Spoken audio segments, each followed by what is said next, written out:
Mesdames et messieurs, bonsoir et bienvenue sur Télé Djibouti dans cette nouvelle édition de votre journal de 22 h, les titres de l'actualité.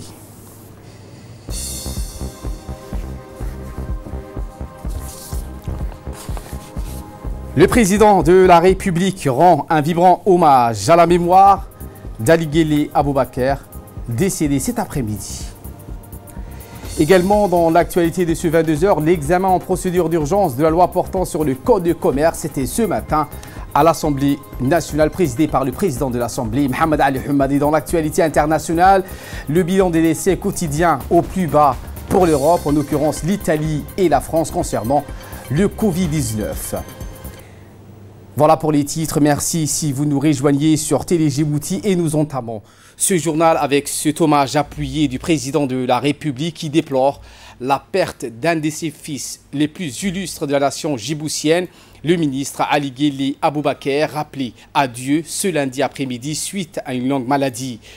Notre nation n'aura de cesse de les porter toujours dans son cœur pour le rôle crucial qui fut le sien dans le cadre des efforts dédiés dans les années 90 à la restauration de la concorde et de l'unité nationale, a dit le président de la République.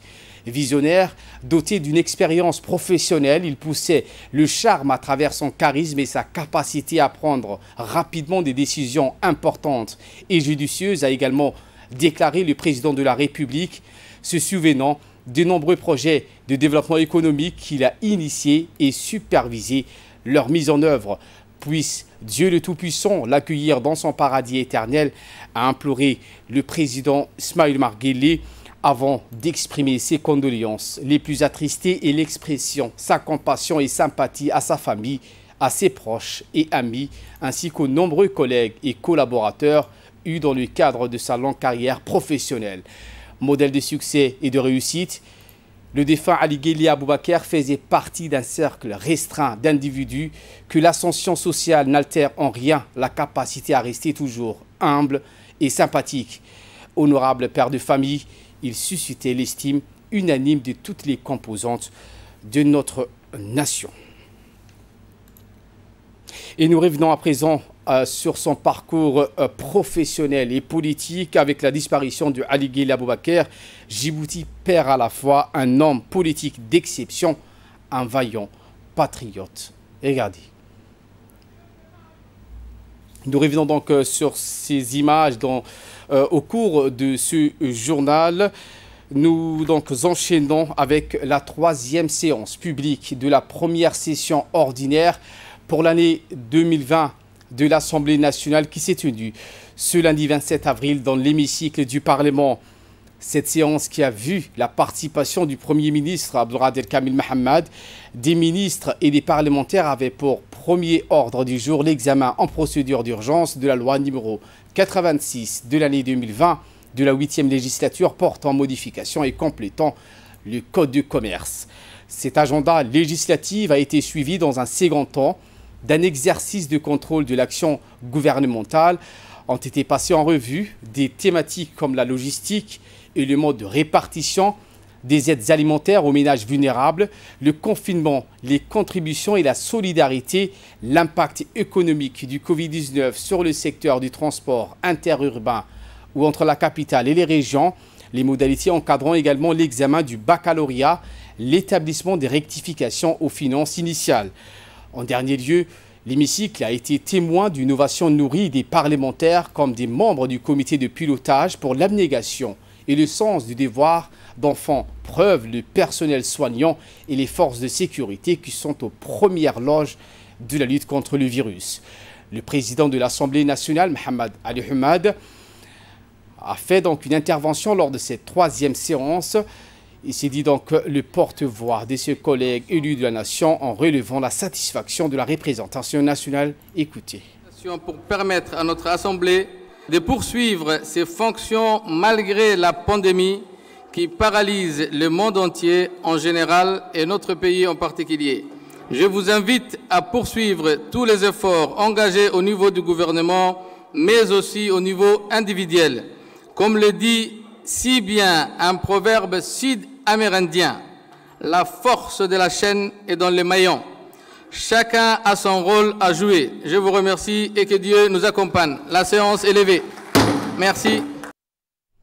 Et bien, lors de ce débat, différents intervenants des bancs parlementaires ont questionné sur les membres du gouvernement du comité de pilotage de lutte contre le Covid-19, à la fois sur les actions menées sur tous les terrains ainsi que la réponse institutionnelle normative retenue par le gouvernement dans ce cadre. Écoutons.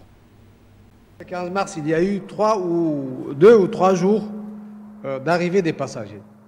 Comment expliquer la non-mise en quarantaine de ces passagers à leur arrivée? Ensuite, il faut mettre en place une stratégie de mise à disposition de ces masques. On voudrait qu'on nous annonce cette stratégie. Ensuite, dans la distribution d'aide alimentaire, il y aura toujours des problèmes de doublons ou autres. À mon avis, l'identifiant unique par individu pourrait résoudre beaucoup de problèmes, notamment le problème de distribution des vivres. Dans quel délai cet identifiant unique plutôt serait mis en place? La Constitution prévoit la séparation des pouvoirs et il appartient aussi aux prérogatives du Parlement sur l'action de contrôle du gouvernement. Quand est-ce que vous êtes disposé à appliquer la loi? Sachez que les membres de cette honorable Assemblée ne travaillent pas contre vous, mais travaillent plutôt pour vous. On est les représentants du peuple et lorsque vous dites que le fichier, pour la création du fichier, les élus locaux ou bien les imams des mosquées ont été saisis pour la création du fichier, alors que là, vous avez les élus du peuple, il y a des questions à se poser.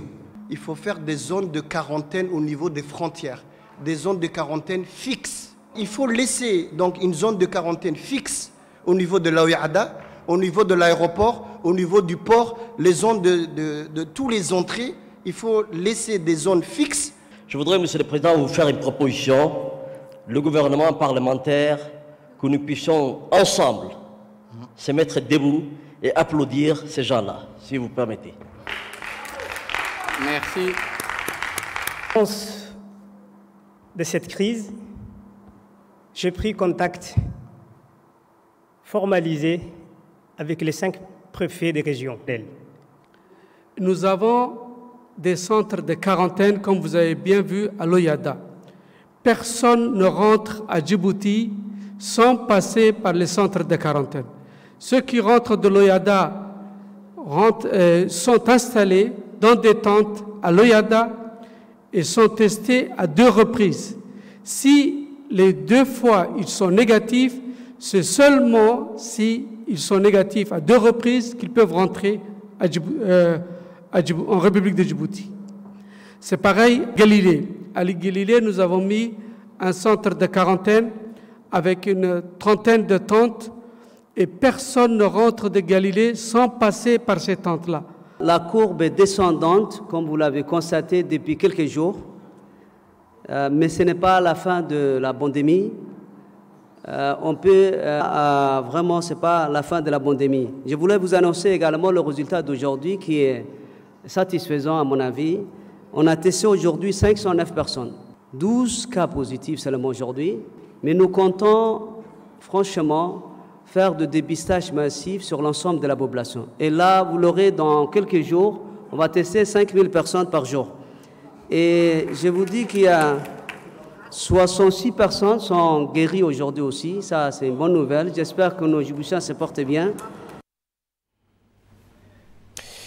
Et voilà qui nous ramène de parler du point de presse quotidien du secrétaire général du ministère de la Santé, Dr Salah Bonoïta, concernant l'évolution du Covid-19 en République de Djibouti. Sur la situation Covid-19, ce lundi 27 avril 2020, nous avons réalisé 509 tests. 12 cas se sont révélés positifs. Il s'agit de personnes de contact. 66 cas sont guéris. Nous constatons qu'après plus d'1 mois d'épidémie, le bilan est le suivant. 12 250 tests réalisés. 10 035 cas positifs au Covid-19, 477 cas sont confirmés guéris et nous déplorons toujours 2 décès. Comme vous voyez, les statistiques du jour s'inscrivent dans la continuité de la stabilisation du nombre de cas positifs au Covid-19. Cela démontre une fois de plus que le personnel soignant mène un travail remarquable et qu'il convient de les féliciter aussi bien en termes de détection précoce des cas. Nous demandons toujours de rester vigilants, de continuer à respecter rigoureusement les mesures de barrière en se lavant les mains régulièrement au savon, en toussant et éternuant dans le pli du coude ou dans un mouchoir qu'il faut immédiatement jeter, en respectant une distanciation sociale d'au moins 1 mètre, en désinfectant les surfaces de contact et en limitant le déplacement à l'extérieur de ses choix au strict minimum. Je vous remercie. Restez chez vous. Eh bien, lors de cette 3e séance publique de la première session ordinaire de l'Assemblée nationale, qui a vu la participation du Premier ministre, Abdelkader Kamil Mohamed, qui a tenu donc un discours dans cette auguste Assemblée. Écoutons. Les dispositions seront prises et je laisse cette prééminence au ministre du Travail qui doit informer la population comme quoi les gens du secteur formel seront indemnisés en partie par le gouvernement et par l'employeur. En partie, j'ai dit. Et concernant les prérogatives du secteur législatif ou du secteur exécutif, je pense que le gouvernement ne cédera pas. À tout moment, si vous voulez interroger le gouvernement sur telle ou telle question, nous sommes disposés à le faire. Mais ce que j'ai refusé, c'est que vous dites à un ministre de venir parce que nous allons constituer une commission de contrôle. Non. Le gouvernement tout entier sera à vos dispositions. Pourquoi vous cherchez un ministre?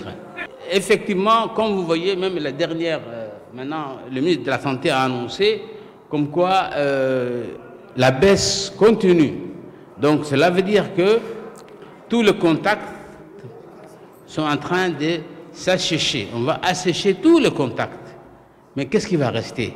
Il va rester les gens, parce que nous n'allons pas nous arrêter là. Nous voulons tester 10% de la population.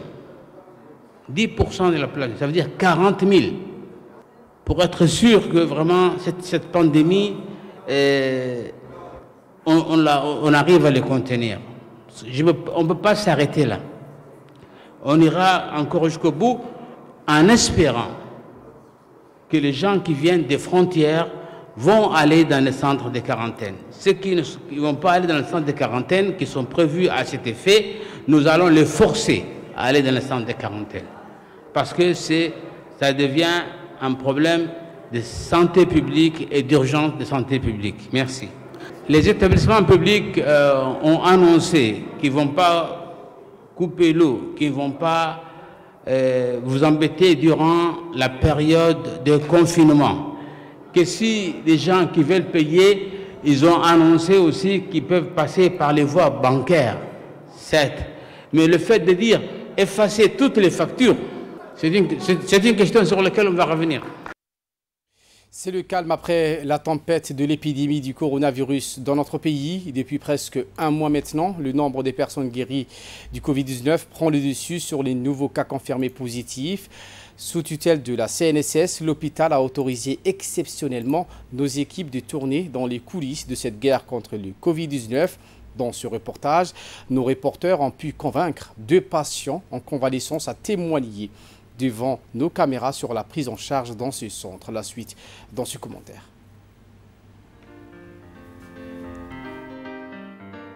À l'entrée, la désinfection obligatoire des véhicules annonce la couleur d'un dispositif de protection très renforcé pour éliminer tout risque de contagion au coronavirus. Nous sommes à l'hôpital régional d'Arta, le premier site converti en centre de prise en charge de personnes contaminées par le coronavirus. Au parking, le directeur général de l'hôpital régional d'Arta à gauche de l'image est le responsable de la prise en charge médicale du Covid-19. Le spécialiste en maladies infectieuses, Dr Miad Ahmed, nous accueille et nous livre un guide et nous rappelle ainsi rapidement les mesures de sécurité à respecter durant le tournage. Aussi les différentes expériences qu'on a pu avoir. Aujourd'hui, il y aura 11 patients qui sont déclarés guéris. Pour accéder à la zone aménagée pour la prise en charge des patients, le port d'une combinaison intégrale est obligatoire. Une armure enfilée avec beaucoup de précautions.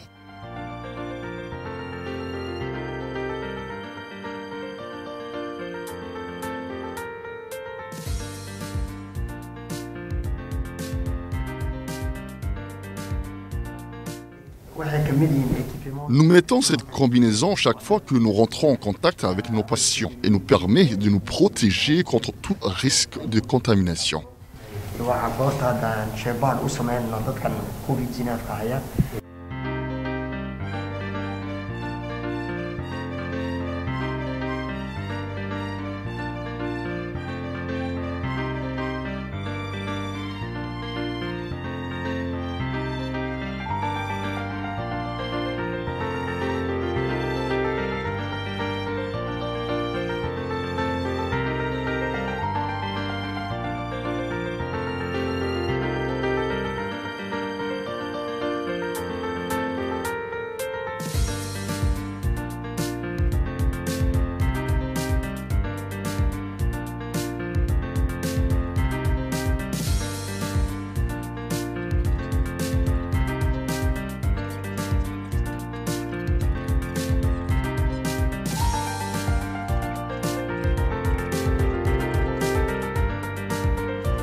Aux allures de super astronautes, nous traversons les pavillons réservés à l'hospitalisation de nouveaux arrivants ou ceux encore sous traitement. Sous bonne escorte de l'équipe médicale, notre objectif est de rejoindre la zone réservée aux patients que le résultat d'un premier test a révélé l'absence de virus pendant 6 jours. 6 personnes en traitement à base de chloroquine, un antiballodine associé avec des antibiotiques. Kadar figure parmi les compléments guéris et qui sont autorisés à quitter l'hôpital. À cœur joie, Kadar nous livre ses sentiments et la prise en charge dont il a bénéficié durant ses séjours à l'hôpital d'Arta. Je suis heureux de retrouver enfin ma famille. Après plusieurs tests, je sors négative et voilà, je suis hâte de retrouver ma famille. Lorsqu'on m'a hospitalisé, je pensais que c'était une prison, mais tellement que nous sommes bien pris en charge. Nous avons été aux petits soins, comme des enfants dans une garderie. Nous avons la bouffe, le médicament. Oui, Dieu merci, on servait le médicament, mangeait bien. Dieu merci. Je dirais à ceux qui sont déclarés positifs ou qui doutent de leur état de santé qu'ils effectuent le plus rapidement possible de tests afin de protéger leur famille.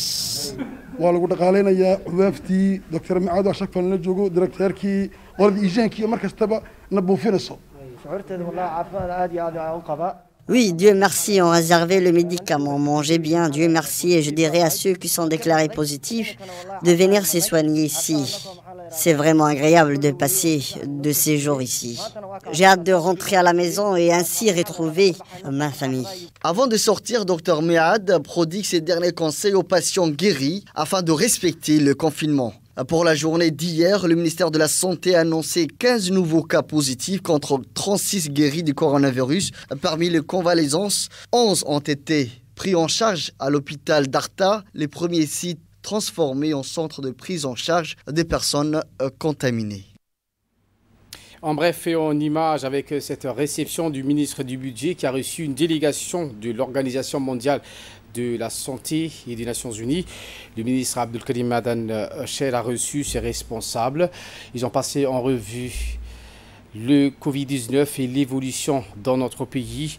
Le ministre donc a souhaité plein succès à la mission de l'Organisation mondiale de la santé sur le sol djiboutien.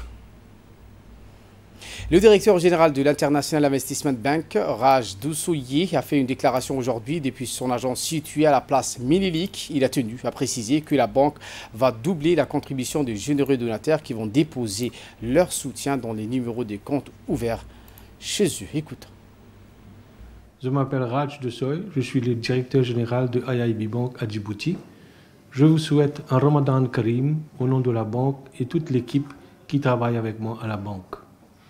Comme vous le savez, la Banque centrale a émis un communiqué pour que le banque reporte les échéances des prêts des entreprises et des individus pour les prochains 3 mois ou plus si l'on a besoin. Donc je fais une demande à tous nos clients, entreprises ou détails et des particuliers de venir faire votre demande de report qu'on va traiter immédiatement. En deuxième temps, je voudrais faire un appel à tous nos clients et à tout le monde de venir contribuer dans le fonds de solidarité contre le Covid dont on a chez nous. Pour toute contribution que nous allons recevoir, la banque va doubler la contribution pour que ce soit notre part de contribution dans cet élan. Je fais un appel donc à tout le monde de venir s'associer avec nous. La prudence reste de mise et le confinement de rigueur. C'est ce que témoignent les rues toujours désertes en Italie, en France, les pays les plus touchés après les États-Unis. L'Italie a néanmoins enregistré hier son bilan le plus bas depuis l'exécutif de baisse. Voilà pour l'essentiel de ce 22h. Merci à vous de nous avoir suivis et très bon suivi des programmes sur Télé Djibouti.